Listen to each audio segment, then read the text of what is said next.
Welcome to the Spiritualpreneur Podcast. I'm your host, Christian, aka Love Pixel. And in each episode, we sit down with spiritual entrepreneurs sharing their knowledge, wisdom, and tools on their path to authentic success. Let's dive in. What's up, beautiful people? This is Christian from the Successful Spiritualpreneur Podcast. And today I'm super excited because I have a very special guest for you guys. Her name is Fabi Paolini, and she's a brand strategist who helps coaches, consultants, and experts position themselves as premium brands that attract high-end clients by upgrading their marketing with magnetic messaging. Fabi has generated over 1.5 million in the last 3 years working with transformational coaches and consultants from all over the world. As an immigrant from Venezuela, wife and mom of 3 girls, Fabi values freedom, spirituality, and flow as a way to build a sustainable, aligned business that generates a ripple effect on other people's lives and success. Welcome to the show, Fabi. Hey there. I'm super excited to be here, Christian, and great to talk to your audience and get into a few interesting things today. Yeah, I love that. So, as a first question, I always like to ask people, tell us a little bit about your background, like where you come from, how long you have been in the States, and you're an immigrant, and how did you make your journey here? Yeah, well, I had a pretty unique childhood. Very quickly, I won't get into like all of it, but my dad worked in a company that moved us every 2 years. So I grew up all over the world. I was born in Brazil. I've lived in India, in Spain, in the U.S., in Venezuela. Venezuela is where I'm actually from. And in 2015, we left Venezuela to the US. I was pregnant with my first child at the time, and we wanted our child to be American, and we had zero intention of staying in the US. However, the political situation in Venezuela just got worse and worse. It's kind of crazy right now, but that's another story. And so we decided to stay. And, at the time, I had already done an MBA. I had been working mostly doing design work and branding. And I had quite a bit of an experience in that area in design, marketing, but I hadn't really ever built my own business online. So I started taking a lot of coaching programs and hiring people to learn a little bit more about marketing. In the very beginning, I was doing a lot of branding work, like literally designing websites and not necessarily going as much into messaging. And I mean, a little bit of it, but not like the main thing. And as time went on, what I realized is that if you have a beautiful website, beautiful brand, it's not going to do anything if you don't have a very clear message. So little by little, that started to be more and more the driving force behind my brand, and my business really focused on messaging, on attracting premium clients, how to speak to people, how to really activate buyers, how to show people something that I like to call your angle of mastery, which is like what makes you unique, what makes you different, what is the big idea that you're selling people into. And that is really what I focus on today. So very short, that's kind of what that journey has been like. Amazing. Thank you for that. I bet living in so many different countries, you just like get to automatically be you have to adapt at all Yeah. these different situations and different environments that you are being placed into. So from that standpoint of view, like how were you able to like kind of keep your balance in your life? Because obviously, yeah, like how and Well, that ties into the question, how what's your Mhm. definition of a successful spiritualpreneur? Yeah. Because those are entrepreneurs that kind of like balance or kind of have one foot in one world and the other one in the other, so hmm Yeah. So I think that for me as a child, it had to do a lot with my values and staying grounded in my identity. And how funny, because at the end of the day, that's kind of what has happened over the years as I've built my own success and I've built my own business, right? For me, what ultimately is success for me personally, it's about being able to create freely. And so what I mean with that, it's about not feeling like I have to create something for it to sell, but I have to create something because I have to create it, right? Because it's coming from my heart. I'm getting a download, I'm getting an idea. I can't stop my heart from speaking. And for me, ultimate success is about being in that place. And so for me, part of how I achieve that balance is really staying grounded. Again, kind of like when I was a kid, in my identity, in who I am, in what is real truth and not the stories that our brains want to tell us sometimes that are not really true. And a lot of the work that I consistently do and I value so much is has to do with the inner work, the practices that keep me grounded, that keep me connected to truth, that keep me here and not in the future or in the past. So does that kind of answer the question? Yeah, absolutely. Thank you. And so for people who, who are interested in learning more about how they can position themselves, like, Mhm. because we have a lot of listeners that, are kind of at the beginning of their journey and are, looking into how can I be a coach? How can I be an authority in my space? How would you tell them to go about? So there's a few different key factors that I feel are very, very important in terms of positioning. The first one is really understanding who your buyer is. I think that people tend to focus a lot on the problem, and you need to focus. That it is still one of the keys, but they tend to focus more on this is the problem that I solve, and not really have a very clear picture around who is the person that has that problem that is ready to invest in solving that problem, right? Because sometimes people might be, I have this problem. It's a horrible problem. I really want to fix it, but they're not really going to, it's not their priority to fix it, or they financially can't afford it, or they don't want to change their identity or who they are in order to be able to fix that problem.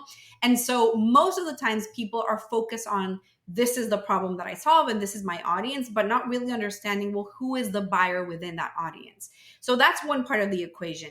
The other part of the equation is what I call that angle of mastery. And it's really figuring out, well, what is it that you're truly selling? I'm not talking about the problem, or not the problem, the program, the offer, or how many modules you have. I'm saying, what is it that you're selling people into? What is the big idea? What is the true concept, the true thing that you want your audience to buy into? And that has to be the core of everything. For me, that is what effective positioning is about. It's truly understanding what am I really selling here? What is it that I want to be known for? What do I stand for? What is it that really matters to me so that I can get people behind it and say, okay, that's what I want, right? One of the things that I often talk about is the importance of turning what you do from a nice to have to a need to have. In the sense of, most of the time I see people talking about what they do and it's like, sure, it would be nice for me to work on spiritually growing. It would be nice for me to lose weight. It would be nice for me to, grow this thing or that. But is it something that I need to spend thousands of dollars on? No, I'm not sure. So it's, how do I communicate what I do so that it feels like to your audience, like I really need that. This is exactly what I'm looking for, building desire for it. So for me, when we talk about positioning, it's understanding your audience, and within the audience who the buyer is, what the problem that that person has looks like, and how you're coming in and turning what you do into that angle of mastery and like that antidote to that problem so that it feels like something that they need to have right now. Hmm. And so how would you guide someone to finding out what's really I guess because it connects back to their why, like ultimately, like that is, not just the offer but also the why you're doing it, I assume. Mm-hmm. How do you connect somebody to their angle of mastery? How do they find more of their angle? Mm-hmm. Good question. So really, I have a very specific process around it, and for me, it's kind of interesting how how I lead my clients into it. The first part of that is actually tied into what the root cause of your audience's problem is. And so what I like to do is first of all have a really clear picture, actually before the root cause, of what are the different things that you do. Oftentimes what tends to happen, especially like with the clients that I talk to, is that I talk to people who tend to be experts and they have experience in lots of different areas. Like if you're a spiritual coach, maybe you're doing EFT, and then you're also bringing in shadow work, or there's all of these like different modalities that you're bringing in. And oftentimes what happens when you're an expert in what you do is that either you're overcomplicating it when you explain it so that your audience feels like, I don't know, I have no understanding. It feels too out there, you're overwhelming me. Or the opposite happens where you're simplifying it so much that you're saying like, live your best life. And that doesn't really mean anything, right? And so the first thing is understanding, okay, what are the different pieces that I bring to the table?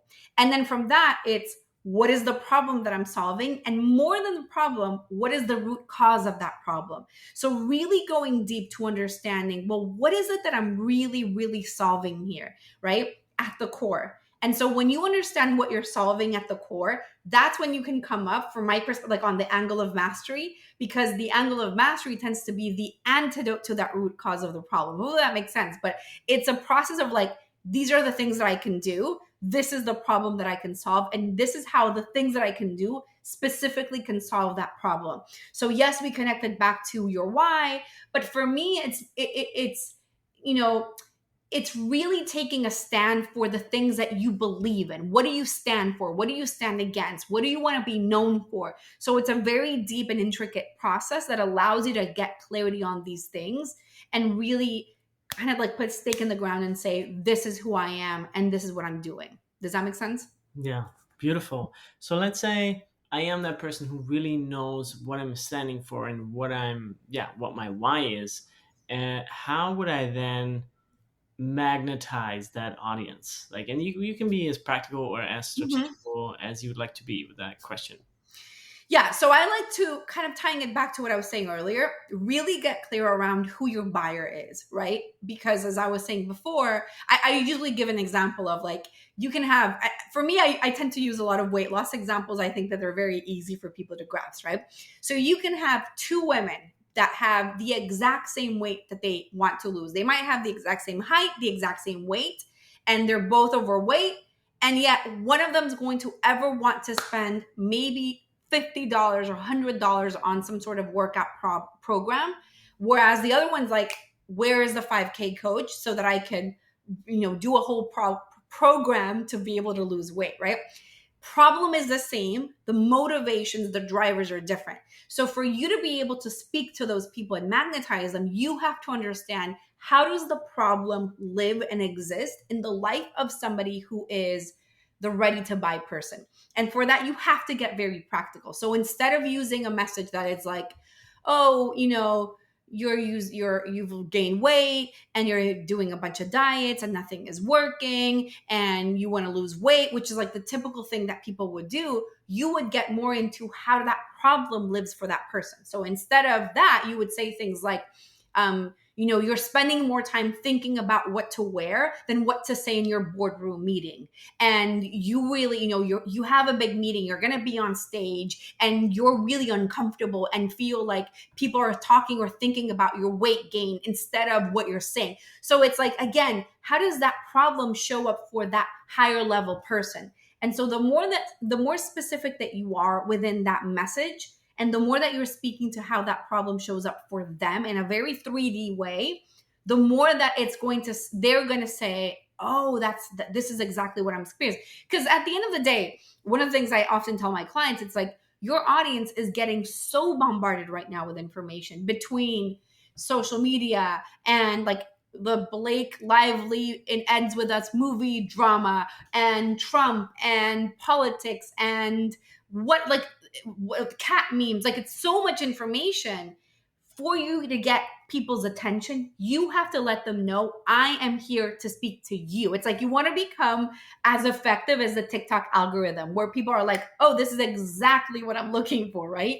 And that's what you're looking for within your message. For you to be able to magnetize people, people think, oh, like millionaires are or higher ticket clients are hiding in some secret Facebook group or Instagram or whatever.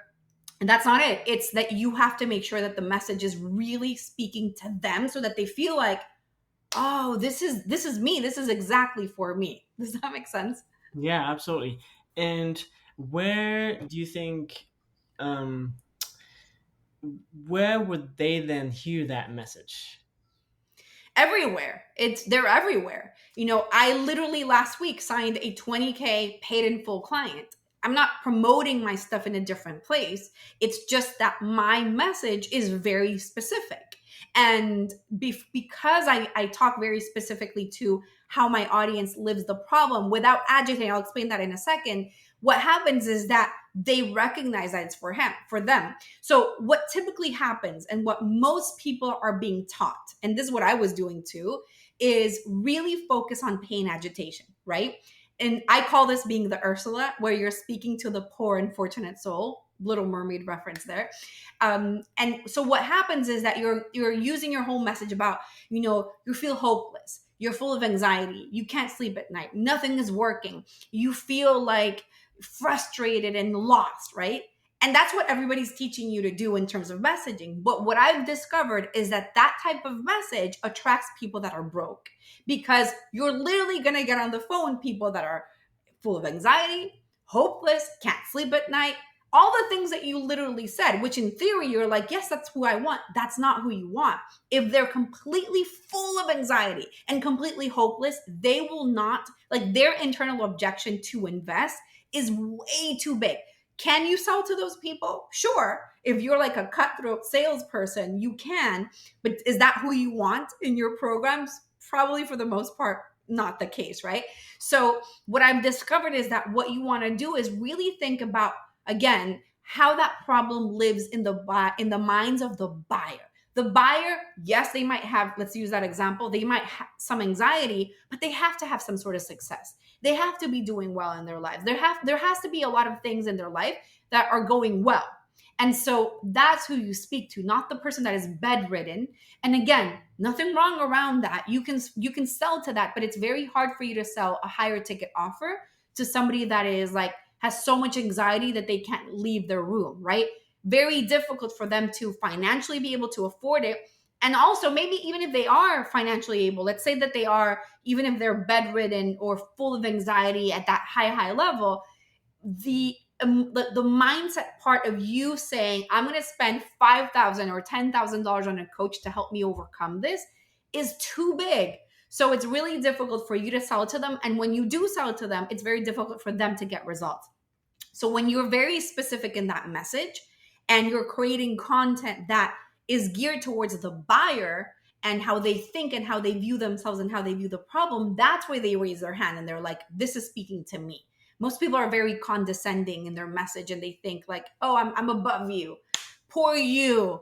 No. Your buyer is not poor me. They're not some little victims. Even if they are victims, in a way, they don't have victim mentality. They're like, let's go. I want to solve the problem. Who do I need to hire? What do I need to do? And they just do it. So that's who you need to speak to. Yeah. And if people sometimes, as a spiritual person, you kind of are afraid a little bit of selling people on something. Like, how can you like reframe that perception within yourself? Well, I think that the reason why that happens is that you don't really understand what you're selling. I think that when people are afraid of selling their product, oftentimes, very often, it tends to be a messaging issue too. And more than a messaging issue, an audience issue. Because if you're selling, like, let's say spiritual, something intangible, right? To somebody that is not really ready for it and they don't get results. Results is very vague when we talk about spiritual coaching, right? What happens is that you as a coach feel like you feel bad, your confidence is shot, you feel like you did something wrong. And it's not that you did something wrong, is that you were selling it to the wrong person.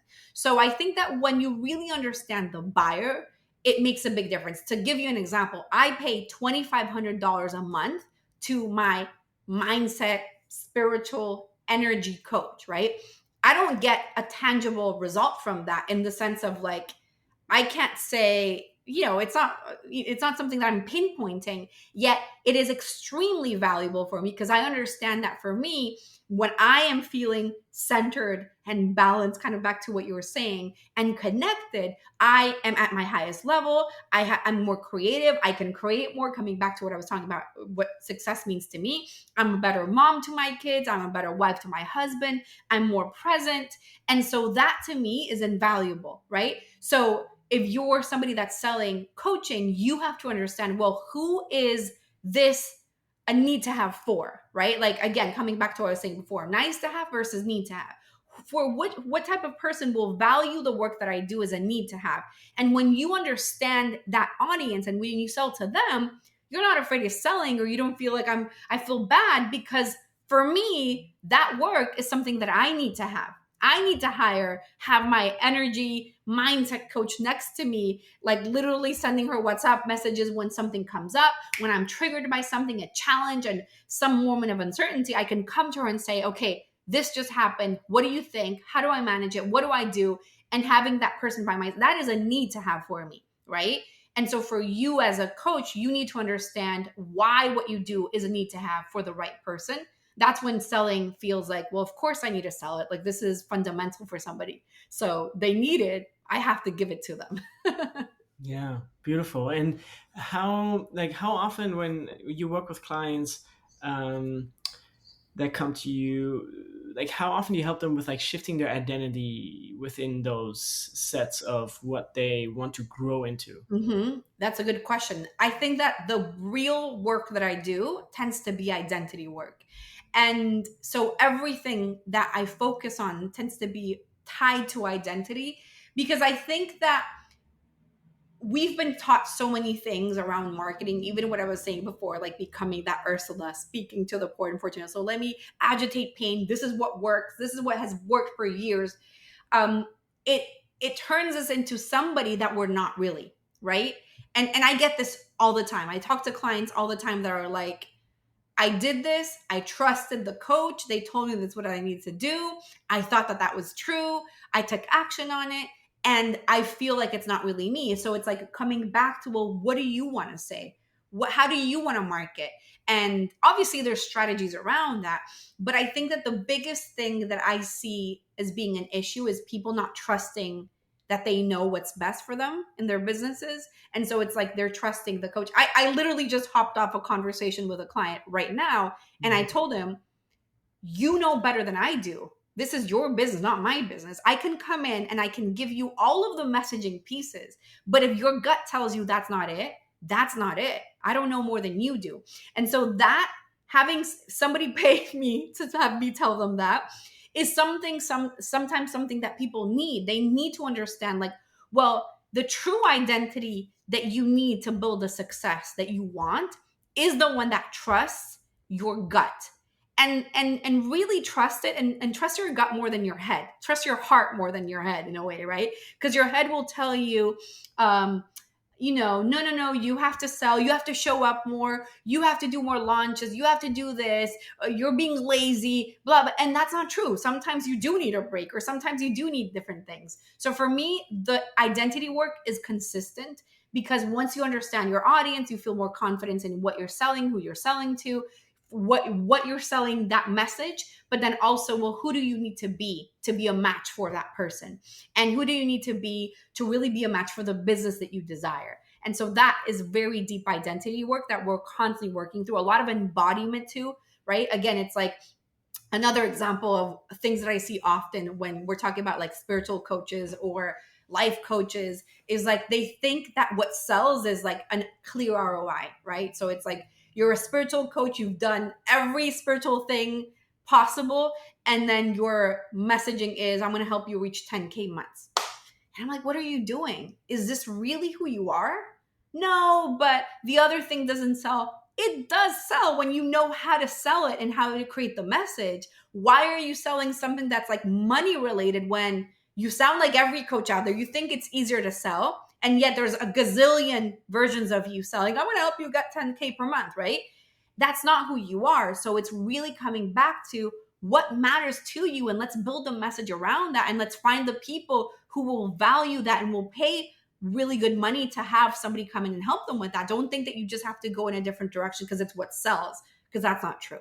So it was a long It's answer, but Yeah, no, but that's so true, and I think it's something that people really need to hear, yeah. because it's so frustrating for somebody going out there, even if they know they're wine, they share the message, they see just like it doesn't work, like to just hear that it's not a reason to just completely ditch your message. I Mhm. think ultimately the world needs you, right? And there's Yeah. only there's only you and your message, and if you can't monetize it from month 1 or 2, then I don't like that shouldn't be a reason to give up. Like if you Oh can't yeah. get through a message for a longer time than that, then it's maybe not your message. You know? Yeah.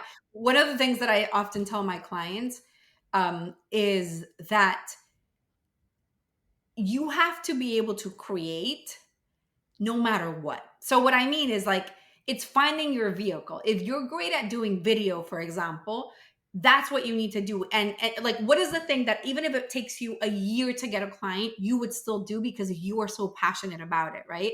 Oftentimes what happens is that people are like, "No, what works is TikTok." And you're like, "I hate TikTok. I don't like short form video. I don't consume." Or LinkedIn is a good example of that. That's when I hear often like, "Oh no, I think that my clients are in LinkedIn. I hate the platform. I post and I run, but I'm using that." So it's going to be very difficult for you to stay consistent if your heart's not in it. And what I think that happens so often is that we've been sold, I was sold into this idea of like this like laptop lifestyle. It's so easy building a business online. You just show up and you're going to sign a 10K client by Monday and you're going to become a millionaire by Tuesday. That's not how it works. This takes time. It takes you consistently showing up. And you're going to get zero engagement, zero comments, zero views, zero anything. Maybe not. There's people that are like, they run, they jump, and immediately they get lucky or it just works. But for the majority of people, it takes you consistently showing up and you have to be willing to stick to it and keep on improving, evolving, optimizing, tweaking, changing. That's the only reason why I'm here all of these years later and have built a really successful business where we generate anywhere between 50, 100K per month is because I've stayed at it. 100%. There's weeks when I get zero engagement. I get like everything is slow and I'm still here and I'm still showing up again and again and again and again and again. And I had webinars in the beginning that had 3 people in it. And I still did another one and I did another one and I did another. And it's you keep on showing up again and again and again. That's it. That's the true formula for success. Like anything else is not true. The truth is that it takes work, it takes dedication, and it takes your commitment to what is my message and how do I speak to my people. Period. I Love it. know Yeah. people don't want to hear that though. No, it's true. And there's this saying in the startup world. It says every overnight success took at least 10 years. Exactly. Yeah. So Yeah. I think people, yeah, it's easy. It's easy to get distracted. I don't blame them. Well, I So mean, yeah. And I think that it's like, obviously, we all want fast results. Who doesn't want fast results? But yes, it can work. But oftentimes, fast results come with fast downfalls afterwards, right? Like it's like it worked fast and then it stopped working just as fast, right? So you have like a month, yes, and then everything failed. So it takes deep work and it takes consistent work for it to be a long-term success. That's what I think, at least, or what I've experienced. beautiful. Yeah, so we're coming towards the end of the episode. We have about 5 minutes left, so I would love to ask you a couple more personal questions, if Mhm. that's all right. Yeah, of And course. I'd just love to know, who or what inspires you, like spiritually, and also entrepreneurially. Is there any people that you really look up to, or just like, yes, look at this person, look at that person, they're amazing. Well, there's lots of people that I look up to. I have such a big kind of weird combination. I'm very much into lots of different, lots of different things. I think that part of my introduction to like spiritual law of attraction type of work was Gabby Bernstein. I love her The Universe Has Your Back books. I also am right now very into Richard Dotz and everything he teaches. I think it's probably my favorite. And I've also been, and this is like very random actually for me, but I've actually been reading the Bible quite a bit too, because I feel like there's so many interesting passages and things that you can interpret in so many different ways. For me, it's like I grew up Catholic, didn't really, I went to church sometimes, and that was about it. Um, but I went very deeply into the like entire law of attraction, spirituality, all of that. And right now I'm in a place where I'm like, okay, how do I bridge these two things? Like, how do I bring them together? What is one group saying? What is the other group saying? How is that the same? How do I bring these two pieces to, like, what is common? So that's kind of what I'm into right now. And it's been really interesting and really revealing how everybody's saying the same thing. It's just in a different way. So that's kind of what I've been into a lot. It's like a mix of all of that. Yeah, I love that. Yeah. So, with that being said, what do you think is your vision of the new earth, and also maybe with a focus on like marketing? Like, how does marketing, how does brand, like, how does that Mhm. whole area look like in the new earth? Where are you? Yeah, yeah. I think that it ties very much into what I was saying earlier. I don't think that bro marketing, let's call it, right? Like the, I don't know, very claimy, I'm going to help you become a millionaire by Monday. Let me push you in. Let's hustle through and that sort of thing. I don't think that that is working anymore. I think it used to work really well. And I think that people are getting smarter and smarter and smarter. And so, especially with AI and so much automation, right? People are really looking for authenticity and for you being genuine and honest with your work. So I feel like there's a big tie, like that brings those two things together, right? It's like you not pushing people into selling and you trusting your audience, and at the same time you showing up authentically and connected and really like with the high vibration and energy. That is what I feel is selling more and what works more, not only for because I'm using it as a marketing strategy, but because I feel like the world is changing and people are not into anything that isn't truth, right? I think that if we are using pressure or just tactics that are out of alignment in a way to get people to buy it, there isn't truth to it. And I think that people are recognizing that more and more. If you're trying to sell me into something so hard, why? Like, shouldn't this be easier, right? And people are recognizing it more. And so the more honest that you are about everything, again, coming back to what I was saying before, it's like you're selling spiritual coaching and you're like, I'm going to help you make 10K a month. That's not honest. It's not that you can't help people do that, but that's not what you're really here to do. And so that's why you have a hard time making sales. And the more honest that you are with your true message, the more that you're going to be able to attract your people. The more honest that you are with your audience, the more that they're going to connect with you too. So I feel like does that make sense how that ties in together? Yeah, absolutely. Yeah, I think there's a macroeconomic term. It's called market sophistication. Mm-hmm. And yeah, the market, people just get smarter, which thank God they're getting smarter. You know, Yeah, great. nobody wants to be sold into you're just one funnel away Oh thing. Lord. You Yeah, know, and exactly. then yeah, people just are evolving, and it's beautiful to see Mm-hmm. also the marketing that goes with that evolve, right? And everything, Mm-hmm. like word that I extracted from what you've said with authenticity, trust, and connecting, like really just being with yourself and who you show up to be. Exactly. I think that that's what works in today's world. And the more that you can get behind your message and the truth of what you're here to say, the more successful you're going to be in every way. Because externally, your business is going to experience success, but internally, you're going to feel just more at peace and more confident and more certainty in yourself and what you're doing and more unwavering in your decisions in a way because you're coming from truth. And that's ultimately what we're here for. I love that. Those are wonderful, wonderful teachings and sharing your wisdom. So thank you so much for being on with us today. Are there any last words you would like to share with your audience? And then, of course, where people can find you? Yeah, I mean, I think that never stop looking for that message, what you're here to say.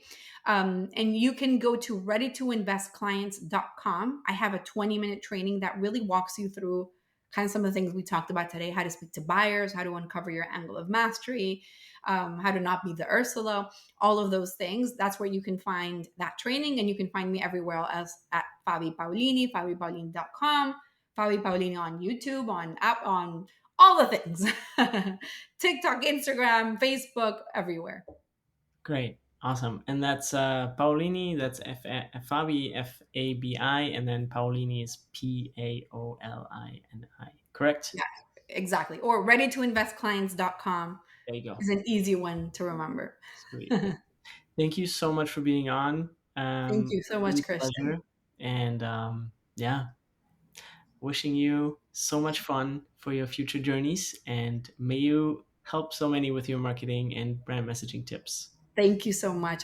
It's lovely being here and having a great conversation. Thank you all for listening. Bye for now.